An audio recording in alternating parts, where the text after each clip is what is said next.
So this is the inaugural episode of the Fan Room, right? So that's the name of the podcast. It's called the Fan Nice. Room. And it's just about, you know what a fan room is. Like, you kind of go in there when it's time to get down and dirty in a bunch of different ways, whether it be working or I've seen people fight in the fan room. People got down and dirty in other ways in the fan It room. happens. So, I mean, it's us. It's just us getting, into some real stuff, stripping away some of those facades and some of the uniform that we wear when it comes to our presentation and talking about some real stuff. So, but this music that's playing right now in the background is from you, Yep. right? I just made these songs, this song and its brothers and sisters, probably a month ago. Yeah, and it's giving like some Jay-Z vibes, right? Like when the tops go off, girls tops go off. It's giving like it make me wanna get back, So I'm gonna turn the music down real quick so we could get started. We'll do all the other stuff soon. We'll talk names and stuff like that soon. I want to start off though talking about music. Like, why music? For me, music has been like one of my best friends, one of my outlets. I was a military brat, so when I moved around a lot and had to make new friends, music was my way of connecting. And it was also my way of, like, if I didn't have friends at the time or if I didn't have anyone else to kind of connect with, that was like my imaginary friend. So through my whole life, music has been that kind of outlet for me.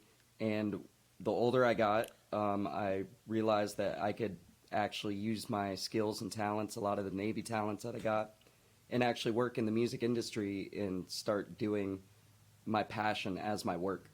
So Yeah. So we were listening to like what I would consider a hip hop oh yeah, instrumental, like a hip hop influence Yep. instrumental. Where we parted ways the last time I saw you, you were doing rock. Yeah. Right? Was it punk rock or alternative? I'd call it rock? alternative. Last time I saw you, Okay. it was like singer-songwriter alternative sort of stuff. When I moved down to Florida after I separated from the Navy, I got in a pop-punk band, and we were doing stuff like Paramore, and we had a female front vocal lead that would sing. I'd do harmonies and play guitar. We did that for about 2.5 to 3 years and won like every battle of the bands around here and played on stages from like the Hard Rock in Daytona to the Hard Rock in Tampa. And then COVID happened, shut everything down. Pretty much, even in Florida, we were open, but nowhere was really open. So a lot of the artists in the area, including myself, we kind of took a back seat. Stopped doing the live performances and really started honing our craft like in the studio and exploring new genres, and that's how I kind of got to where I am now with the releases that I'm doing. Yeah, man, you can't. Hip hop is inescapable, man. You cannot escape hip hop. Well, the reason man. I like doing it is because the rules that other music production has, like rock, they like to mess around like it's a no rules sort of genre. But when you get into the recording studio, there's a certain way to do everything. And there's a certain way the song is going to sound at the end of the day. You're kind of going for cookie cutter. And what I realized about hip hop after I just like listened to lots of mixtape after mixtape is there aren't really any rules. And you can kind of like musically break as many rules as you want. And no one's going to ask you questions for it unless they're trying to step up on your toes. Yeah, I mean, especially mixtapes, and especially now. Like, I'm seeing a lot of it now, a whole lot more. It's just crazy to me that you go from like an alternative form of rock to hip hop, but like I think a lot of the moods and a lot of the spirit that's in the alternative rock or the rock that you were doing, it's still in a lot of that lo-fi hip hop and some of that stuff that I'm hearing from Definitely. So I'm gonna talk for a second about music, and I'm sure you'll probably relate. So I'm gonna talk about music. So music, right? This is my relationship with music. I've committed violent acts for music. whether it was for the consumption of music or for the creation of music, right? And not like crazy, like Dahmer, like violent, like acts, like. But like for instance, like when DMX, his first CD came out, my brother he tried to take it from me. We got into a fight about that, right? But I lied for music, right? I lied for music, whether it be me lying to my mom about hip hop music that I wasn't listening right. to, but I really was. Or hip hop music that I wasn't writing, but I really was, and she found it, curse words and stuff like that, right? I put myself in harm's way to create music and to listen to music. I've cried over music. I've cried over the creation of music. I've cried during the consumption of music. I've dedicated countless time and money towards it. I've been heartbroken by it. I've been fooled by it. Right. And I'm sure you can relate on mostly all of those, right? Definitely. You said it was like, you said music was your best friend. It's probably been my best enemy too at some point as well. Yeah, man. It's like just that, that love, hate, like this is our toxic, kind of, I mean, you have to like, in my opinion, you have to have some form of toxicity to like create music, especially the music that, I could say we create, because I hear a lot of the moods and the tones in the music, that you create. So I know it comes from a place in the heart, like in the soul. Definitely. You know what I mean? And and that's what I'm kind of experiencing right now. Because I never thought that my necessity, because that's the next question I want to talk to you about, is like, what keeps you in it? Like, I never thought my necessity to create music was condition based. I never thought that. So, the last time when we were physically around each other, I was still writing music. I was still actually in the process of creating music, but I was also still broke in a sense. And a lot of the dreams that I had, I still had them. Like a lot of the things I wanted to attain, whether it be love, like real love, or monetary, or something comforting, I was still in those conditions. And now that I'm out of those conditions, man, I find it hard to create music in that sense, So is it like, for you, is it like always trying to ground yourself somewhere that inspires you to create? I think so, because like last year especially was really hard for me personally, and for like millions of others, and I felt that, and it was hard to drive myself to create in the ways that I used to, the ways that I was comfortable with. I mean, like the world we were comfortable with got ripped away from us, and I felt like the ways I used to create did also.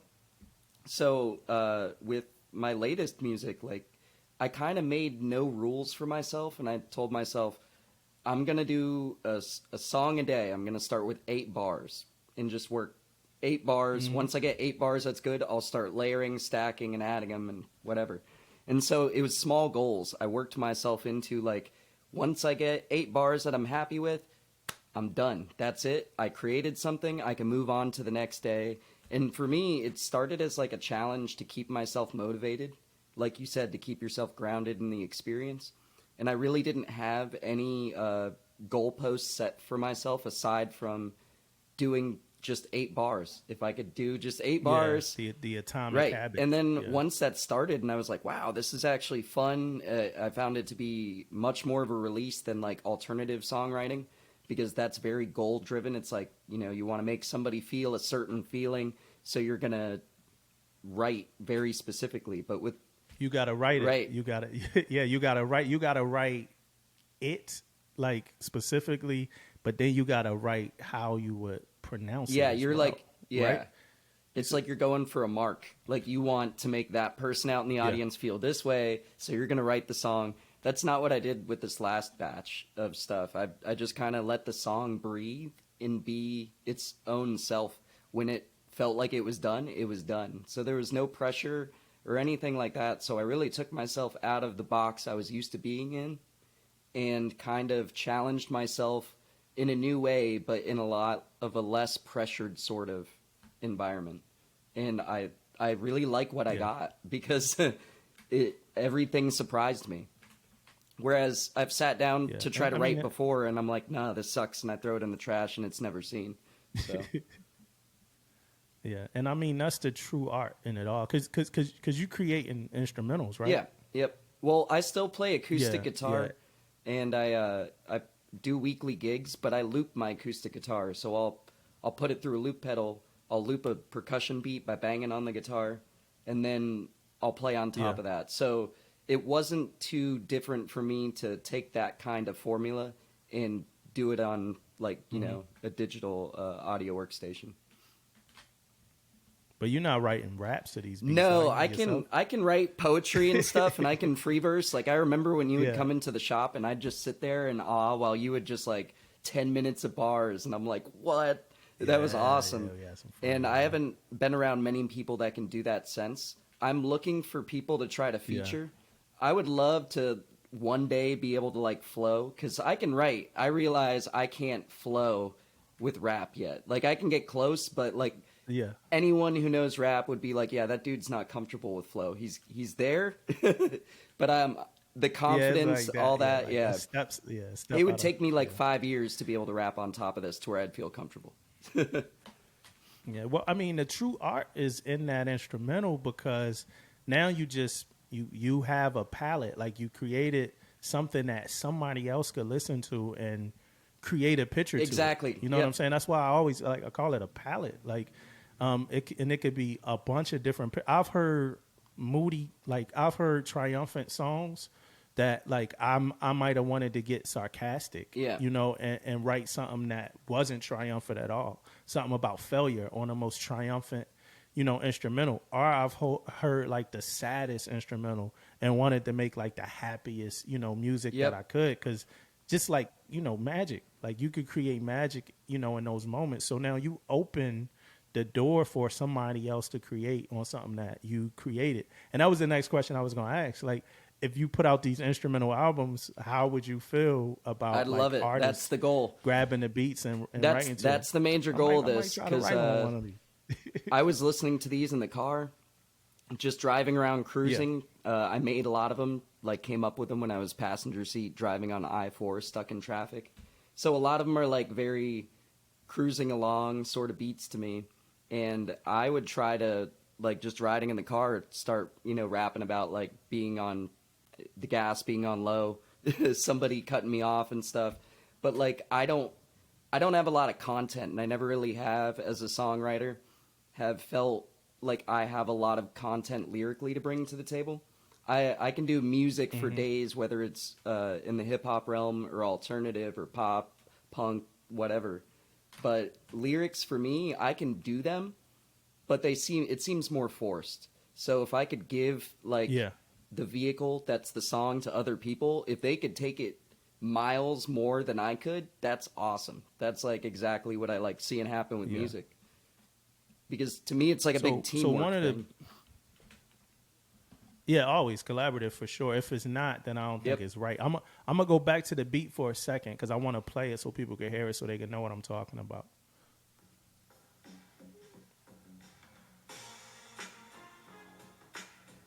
Oh, you switched it up. Yep. Right? Because you start here, right? So one of the things about I'm gonna just turn it down actually. So one of the things about instrumentalists sometimes is they could create like a beat that you can't formulate or construct like rhythmic bars to. Right. And this isn't that, you know what I'm saying? Because a lot of times like an instrumentalist just wants to create the best like jazz record that they could create without paying attention that like if a rapper could flow to it or something like that. But that's not the case here actually. This is something that can actually be like some lyrics constructed around that, you know, that got a rhythm. So that's definitely, you know, dope. But let's talk real quick about the career versus like the love for music, because you were in the Navy for how many years? A little over 10 years, like 10 years and 5 months or some change like that. Yeah, so 10 years. And in that time, were you juggling? Like, were you... So I'll tell you, I wrote something down in my notes. It says, my biggest fear was the pop.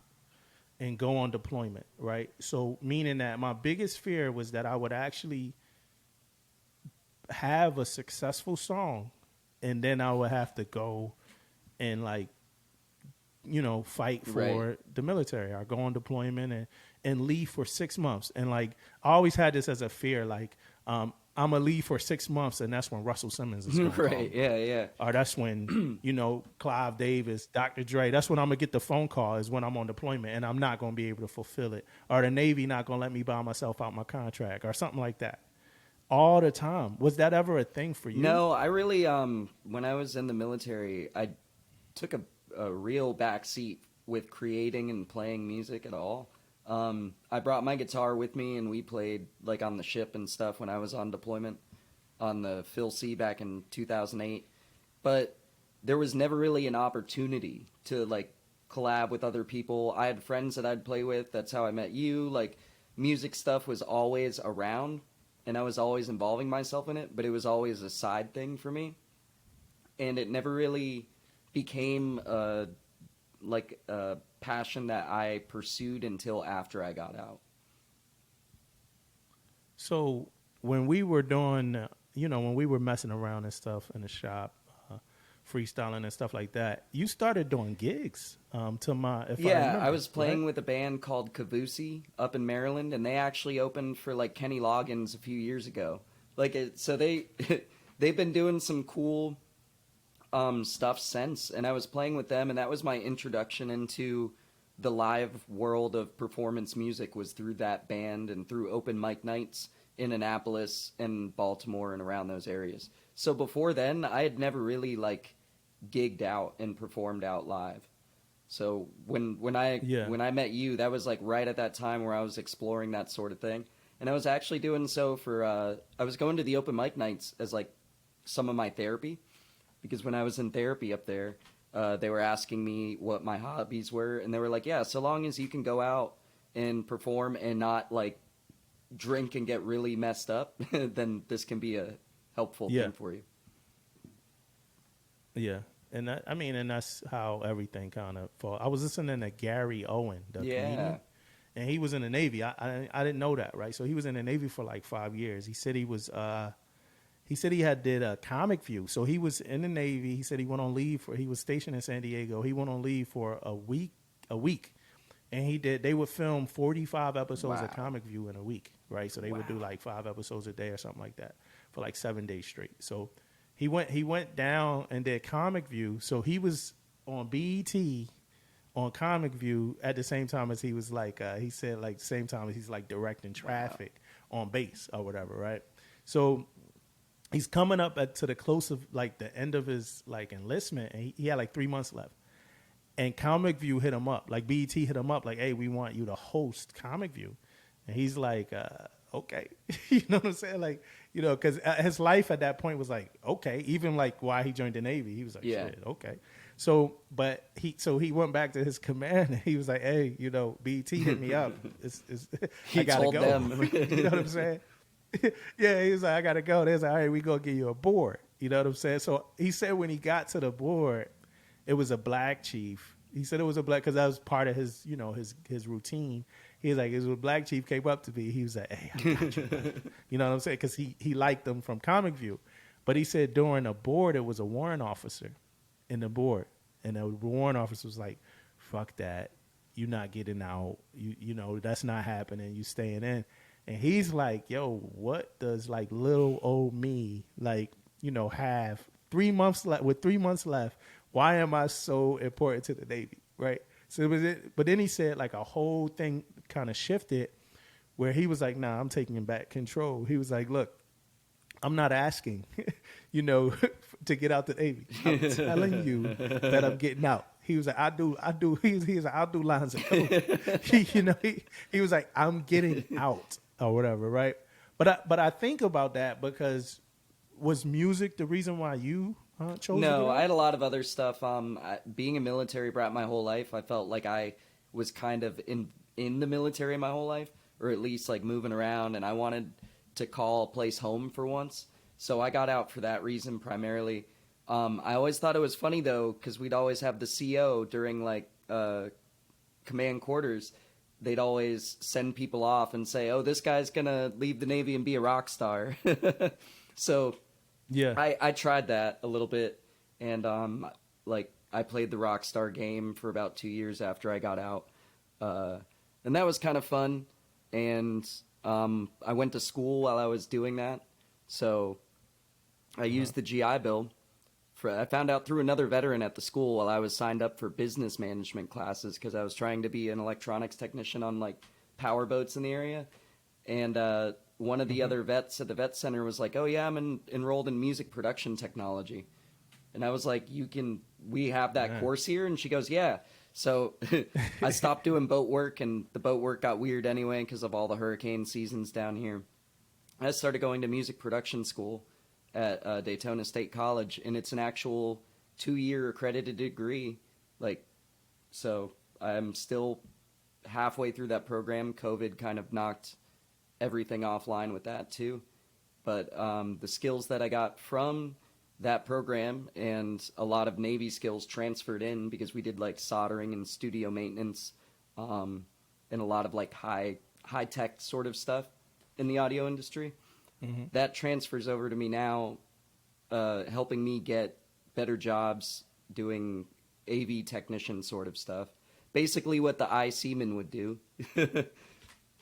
I can get all those jobs now, and I've been working a lot in the field. And I did a conference convention in Orlando like last month where I set up like 4 different PAs, and I would make sure all those PAs were working for the speakers that were coming up to give addresses on them.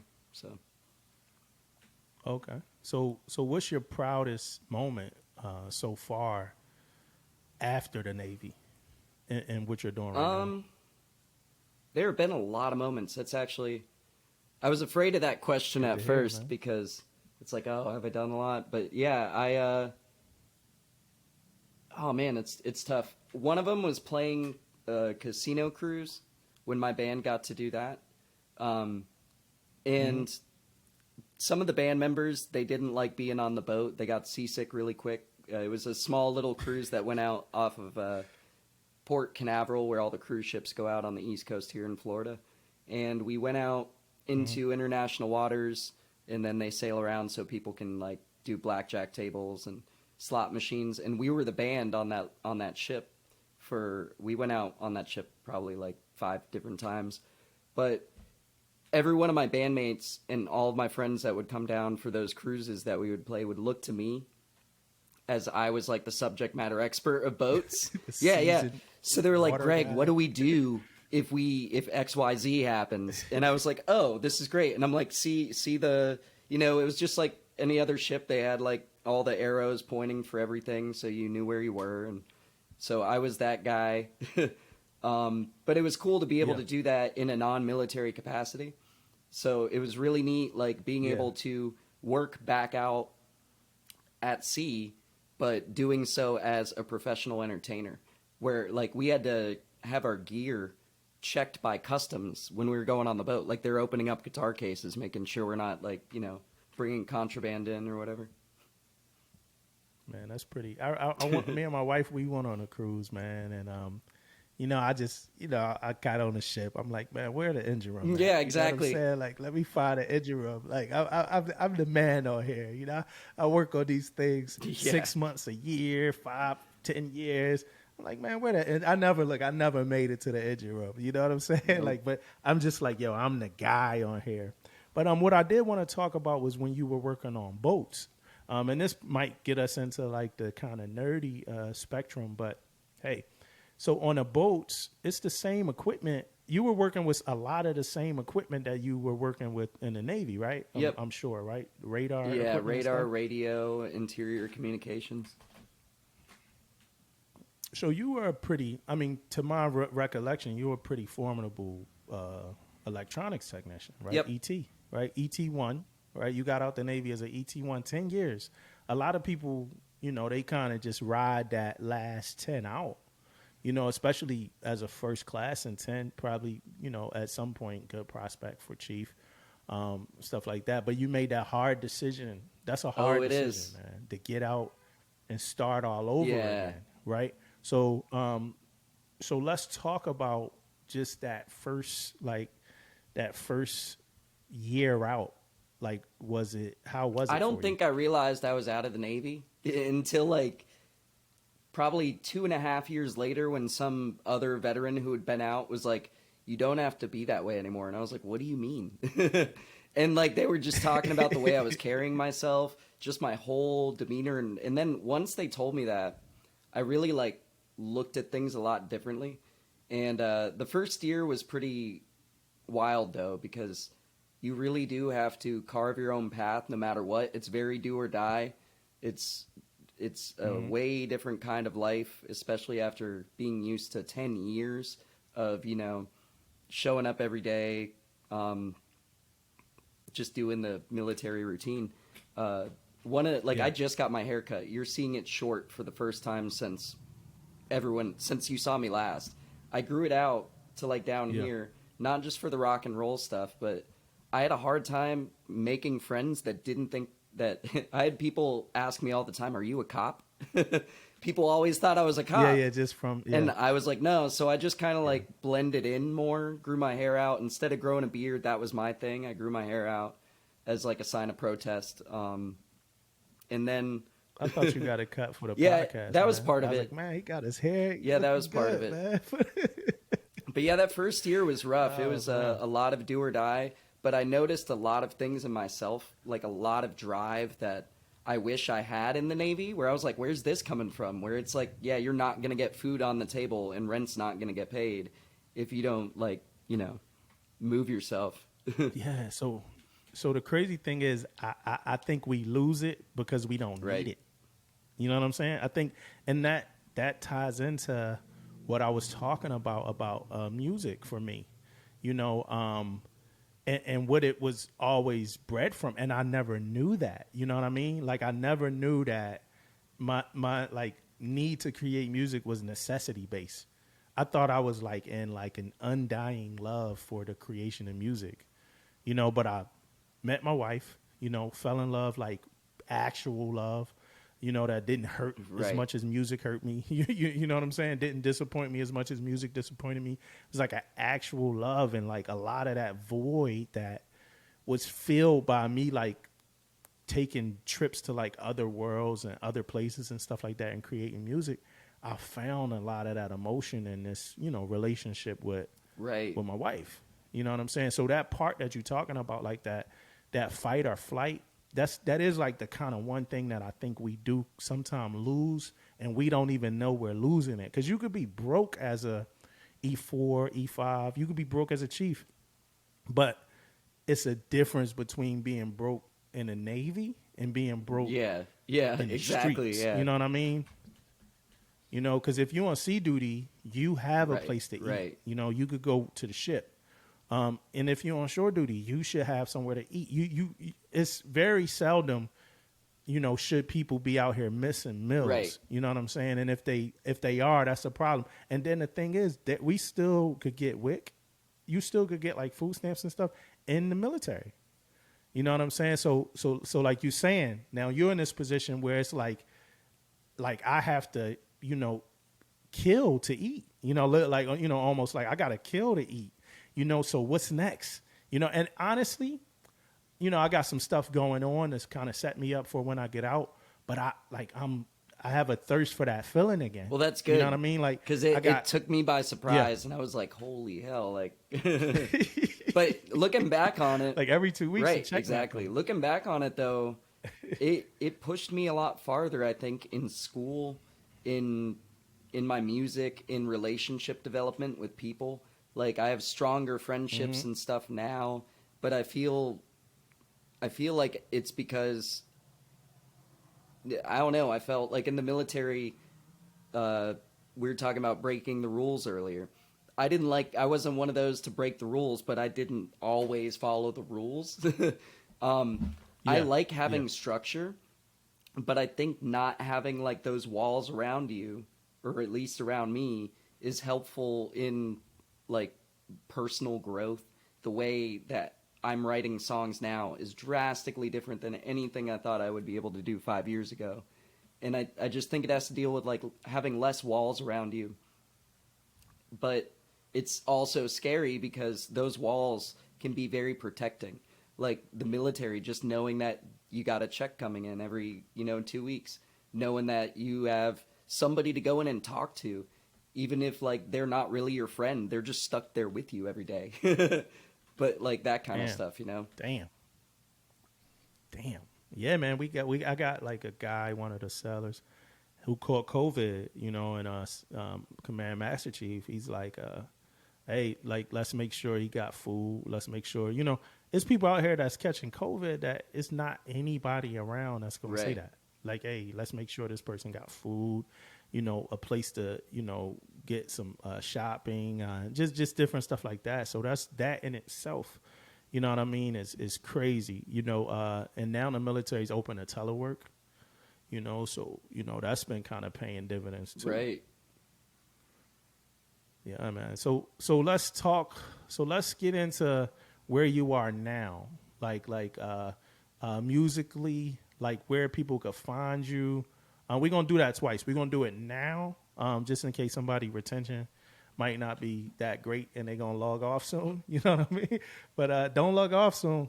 Stick around. But so let's get into where you are now, where people could find you, and what you're doing.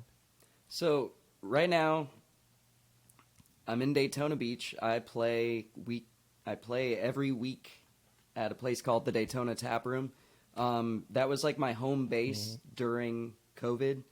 I didn't stop playing, but I stopped playing out at a lot of different places. So this was the only place I had been playing for the past year, and I'm about to scale out and do other venues around the area, hopefully Daytona Beach, Orlando area.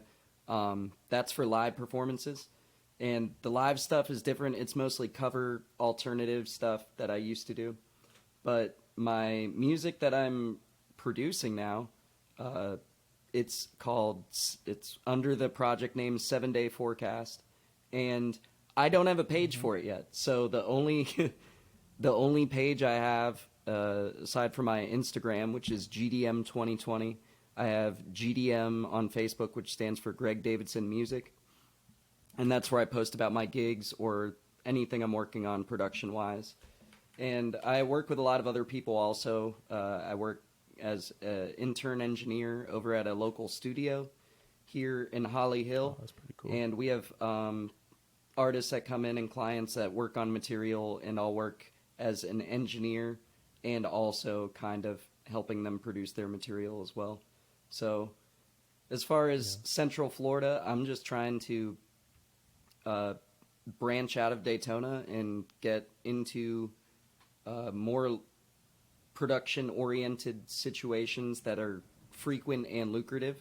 Daytona has a lot of stuff in the live music industry, especially when there isn't a pandemic going on. Like, there are venues here where if you wanted to be a live cover musician and that's all you wanted to do, like if somebody retired, got out of the military, said, I want to go to Florida and just make money playing in a band every night of the week, you can do that in Daytona Beach.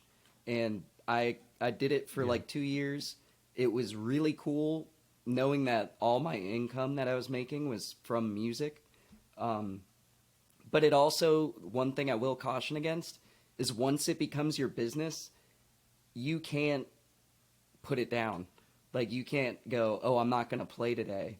Because once it does become your, like, bread and butter paycheck, then you have to do it even when you, like, hate it. So that like, toxic relationship can be exacerbated when you're doing music full time. And that's why I like producing and engineering now, because as a performer, all that stuff gets accentuated and thrust onto stage so everyone can see. And it's a lot of stress that, like, it was fun, but I feel like I aged more doing performing than I did by being on a ship for 4 years. You know what I mean? Like, yeah. And the crazy thing, I think what I heard is you talking about just being prolific, right? And you have to produce, for a million reasons, right? You never know what piece of content or whatever it is that you produced is the one that does it for you, first off, right? And then if you start to develop a fan base, the one thing about today, and maybe any time, is if you start building a fan base, you can't leave them You're doing hanging. it for them. Yeah, you're right. We had people buy merch when I was in the band that I was in. Like, we would have a whole, like, small town in Florida. The one bar that they would have, we played that place. Everybody in that bar bought one of our shirts. So, like, they're representing you, and you're representing them at that point. Like, you have to provide for them. Yeah. And even when our band broke up, like, it was, when you have relationships fail, and then all the eyes from, all the friends of the girl and the friends of the guy, all those eyes are on you, and it's like, oh, what happened? When I got out of my band, it was worse than that. Because we had so many people that were following us and wanted to see us succeed no matter what, that, like, when... when we did not succeed for them, I felt like I was letting down, like, a giant pool of people that, like, I felt bad. Yeah. I mean, and that's, that comes with the territory of creating music and stuff. I got people on Instagram and throughout Facebook, throughout, just my history and dabbling in the music every now and then. I might throw something out where they like, hey, dude, like, what you doing? Like, dude's like angry. You know what I'm saying? Like, dude's like angry with me, like, yo, you wasting your time, stuff like that. So it could get super crazy when you out there doing gigs. What's the craziest thing? Anything real crazy happened to you? The ship gig was pretty crazy. Every time we do an interview with the band, we used to get asked what was the craziest thing that has ever happened on stage or things of that nature. And when we were playing on the casino cruise ship, the first time we ever went out, and like I said, we played probably 5 different trips with that boat. The first time, it was like high sea state, and the cruise company was thinking about not leaving that day, but they had a bunch of people, and they were like, screw it, let's do it, let's take the boat out. I've never seen that many people laid out. And I was on a Navy ship. Like, it was bad, to where when we were playing on stage, like, microphone stands were falling into us because of the boat was rocking. Yeah. So here we are trying to, like, play guitar, drummers trying to hit a cymbal, and the cymbal stand is, like, falling away from them. So yeah, and you can't, you can't lose them. Like, they gotta. Hey, so we collaborated before, right? We did a collaboration before when I was in school for film. You helped me there, So you doing my first episode of the Fan Room, which I greatly appreciate. You know what I'm saying?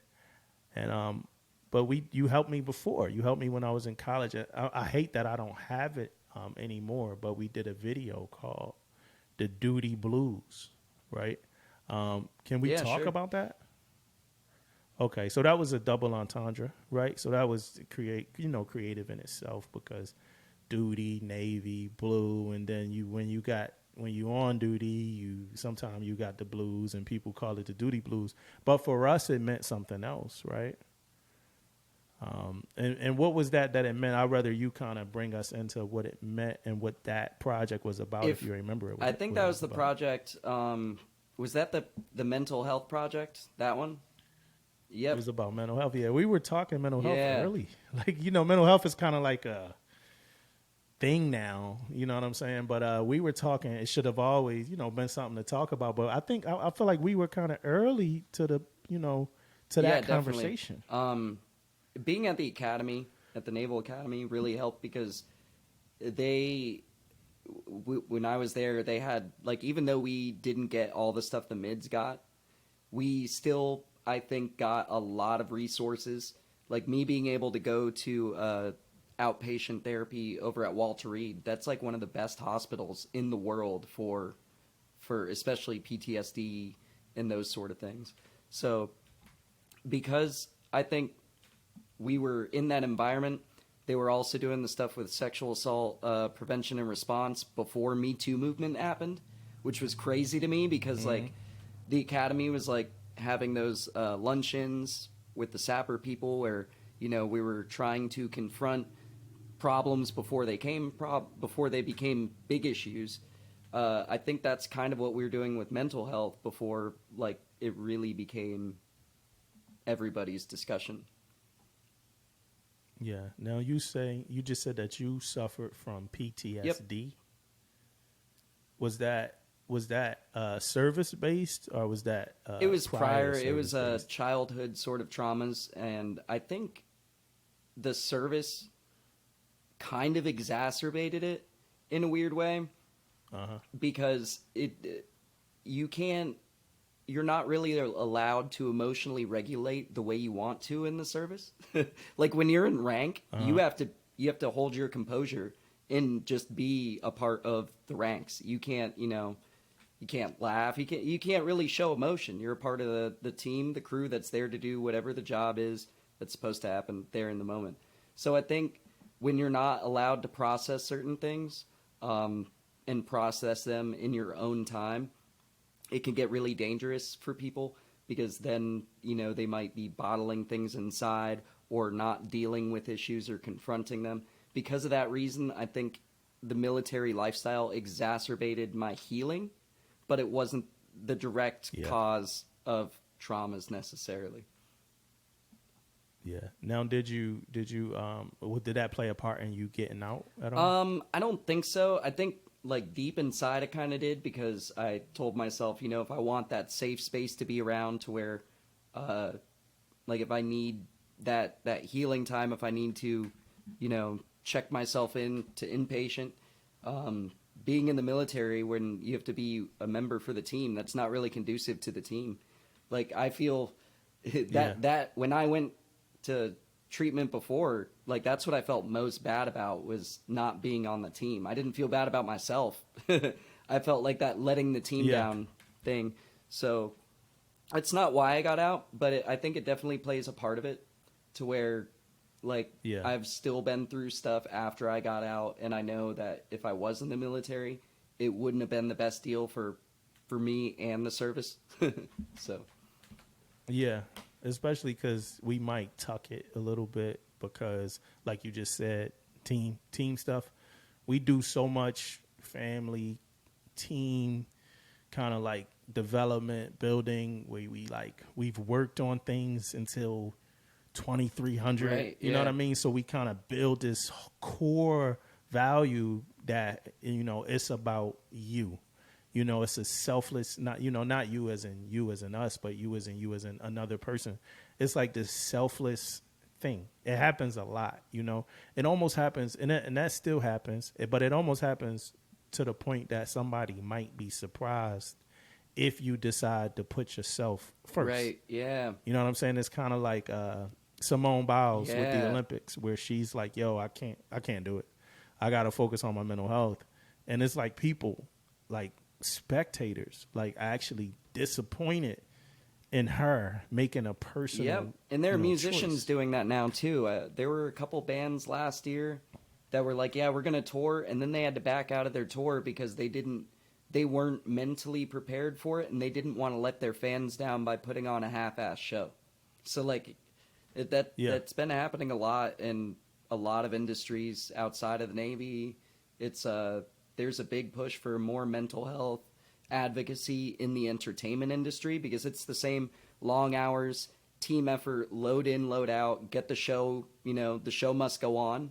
Like that thing, the show must go on, is why people die to Astroworld, I think. Like, it was the mentality of, like, the mission is more important than the person. And then this one. Yeah, casualty. And it's the Navy does that with people. It's just, I think any big organization where, they're big events with big rewards going on, I think people just can get wrapped up in that cycle of reward, like you said, where it's like, I do a show, I put it all together, I get the instant reward, and then you get to be a part of that team. No one wants to take themselves out of that. It's hard to step back and go, I need to do this for myself and for everybody else. It's crazy, man. It's crazy, because at the end of the day, we hurt ourselves in the long run. Like, it's us that, like, hurt. It's like you showing up to the game and you giving them 35, 15, and 12, but then, like, every night, you really icing your whole entire leg because it's really on its last, leg. And I know a lot of athletes do it now just as a part of their therapy, but I mean, like, you're damn near injured, but you still going out there. You're not going to take a break. It was like I said, Kobe Bryant was like always like one of my heroes, when he went out there and limped and he made the free throws, you know what I mean? That was like a sign of like the time, at that time, like that was like a sign of the time where it's like, yo, it don't matter. Get back on a horse, get out there, make them free throws. This is what a hero does. Yeah. You know what I mean? And Simone Biles coming through and doing something else is like a shift. It's almost like a shift in the process and the way we need to be looking at things. And the Navy is getting better at like identifying like people going through trauma, going through stress, and just listening to them. Like, yo, I need this. I need this time. I need this time.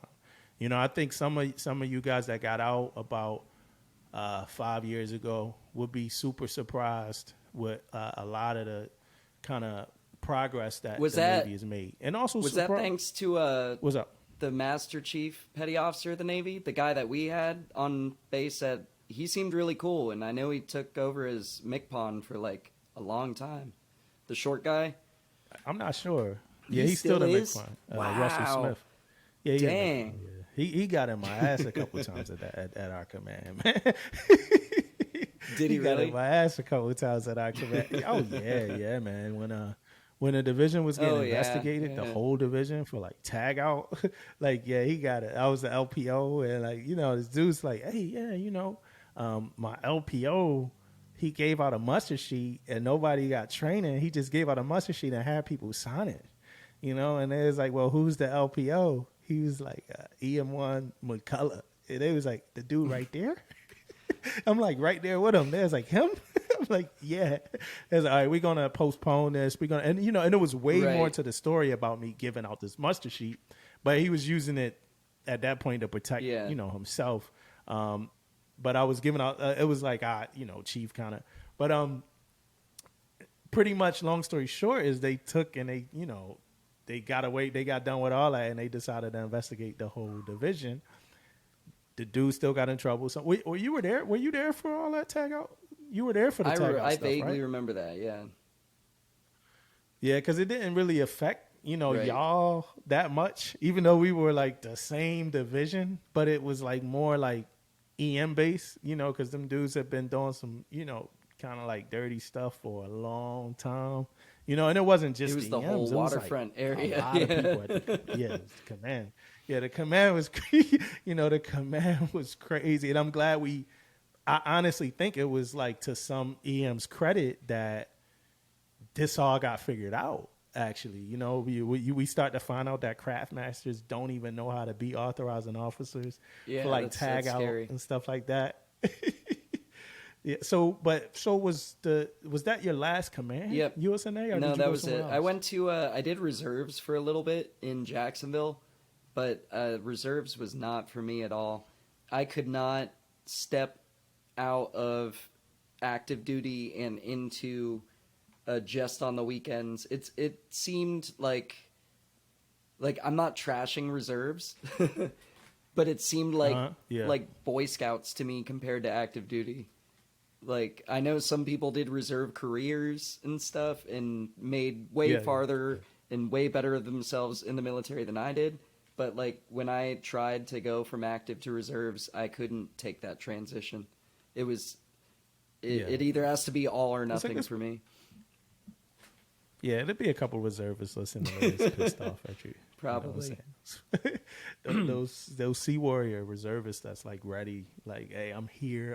I know some reservists that spent more time active duty, more time on ships, you know what I'm saying, than they spent, at home or doing whatever it is that they, Well, I was at an air station too, which was weird. And like when we were doing cleaning stations, I was asking for like Neverdol to shine some of the brass, and they laughed at me. They looked at me like I was crazy. They're like, "This guy's looking for Neverdol." RoboCop, Captain America type stuff. So when did you get out? What year? What year? The end of 2015. So 20. I left that command at the end of 2015. So you must have got out either right before I think it was I right left? before, yeah. Okay, yeah, because I left. I had to leave around like October, Oh, damn. November, Oh, wait, then 2015. we must have left right around the same time then. Because I was checking out in, like, October. Yeah, so yeah, it's just like a month. That's why I don't remember, you leaving, and I don't Right, remember yeah. me leaving before you. But like, so, like, can we talk about where life was for you on your way Yeah. out of the Navy? Um, Where was it? it was pretty much in the most uh, open-ended sort of situation anyone could possibly walk out of the military with.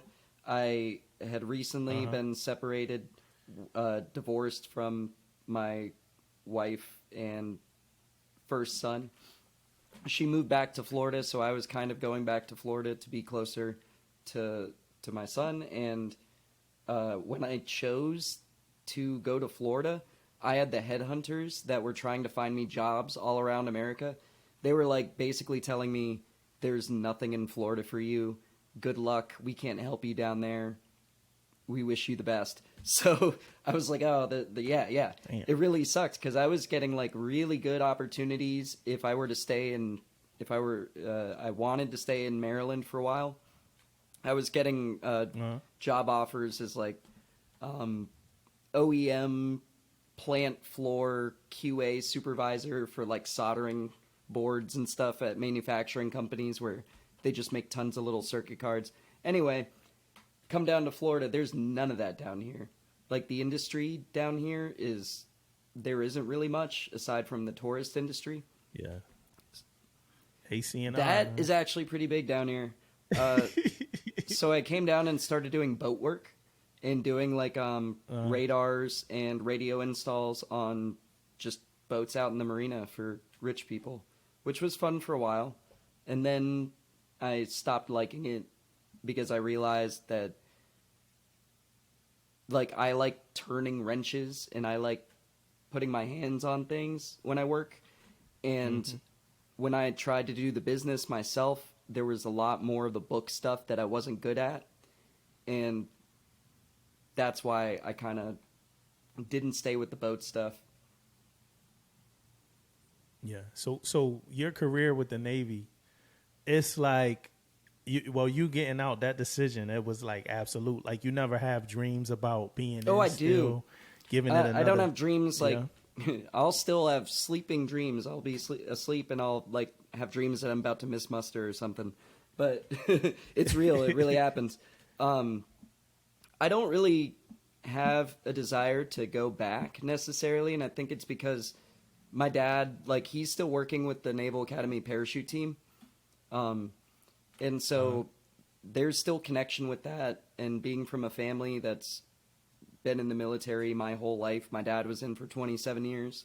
Like, I'll never have a longing for the military because it was such a big part of my life that, like, this is me figuring out who I am without it. And it's really kind of scary because the older I get, the more I realize, like, growing up on military bases, going to the officers club with my dad, that's where I learned how to swim. Like, the military impacted me more than I realized when I was in. And so now I'm kind of not trying to undo all the programming for because it was bad, but I'm just trying to like realize who I am, not as a military affiliated person. Yeah, and what have you came like what Exactly, yeah. like what are you kind of like what am I capable of doing on my own without like I did a recent job at America's biggest rock concert, Welcome to Rockville. They had Metallica play for 2 days. I did security there. So I was basically doing the same sort of Gate 1 Naval Academy security stuff with the wand, the Garrett wands and metal detectors, checking bags. I was doing that exact same thing at Welcome to Rockville for like 400,000 fans for 4 days. And it was really good pay, and I'm going to be working way more events like that. But that's one of those things where it's like, I might not have been able to get that opportunity if it wasn't for all my military training. Because all I had to do was give my OC cert and go, here's my level 1 ATFP qual, and they're like, yeah, come work with us. So it's hard to tell. So if you had to introduce yourself, right, how would you do that? Like, who would you say you were? How would I you don't really introduce bring yourself? up that I was in the military now, until like people ask about it usually, and that's mainly because I just like trying to get. I like when I used to be in the military and tell people, oh yeah, I'm a sailor, I'm in the Navy. That always I think, in somebody's head, puts you in a little box of theirs, and I think people get treated differently because they're in the military or because they're veterans. Like, I've told people I'm a veteran, and I get treated like, I'm a combat vet from Vietnam, and it's like, no, don't. And like, I didn't see any of that stuff. Yeah. So like, I kind of like introducing myself just as without the military background, just so I can get people to kind of level with me one-on-one without having to feel any different way because of my service. Yeah, so it's like, I'm Gregory Davidson, and I am a musician. Pretty much, except for like, I don't like saying I'm a musician because of all the stigma that goes along with that. So yeah, so I'm a music technician. Audio engineer is the best word I like for it. I'm Gregory Davidson, and I'm an audio engineer. Yeah, it has a nice ring to it, right? And people can find you at GDM on Facebook. Yep, Greg Davidson Music. Yeah. Well, again, so my goal is, because I do another podcast, and my other podcast is like 2.5 hours. Sometimes we go 2:45, and we get into. My goal is to have this podcast come in at under an hour, right? So for my fans that's listening, I want y'all to know that the goal is under an hour. We might not always hit that, but the goal is under 1 hour, and we coming real close to the hour mark. So I want to thank you for being a part of this inaugural episode of the Fan Run. Thank you. It was an honor to be a part of it. I feel like, yeah, man. I feel like, the music stuff we got into, some of the Navy stuff we got into, and I honestly think that we could have 3 more hours of probably some in-depth conversation, some nerdy ET stuff, some more nerdy music stuff, some more Navy crazy. Like, we had a crazy command, like, I mean, cutting up couches with like saws. Like, we had some crazy.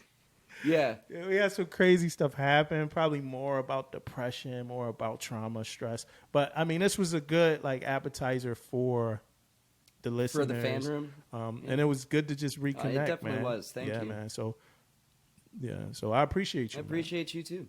One more time, man. Where can they find you? Yeah, you can find me on Facebook at GDM is my page, Greg Davidson Music, and my material will soon be on Spotify, iTunes, Amazon, and all those other streaming platforms as 7 Day Forecast, the number 7, and then just like the Weather Channel 7 Day Forecast. Thanks, man. And to the listeners, thanks for kicking it in the fan room. Thank you.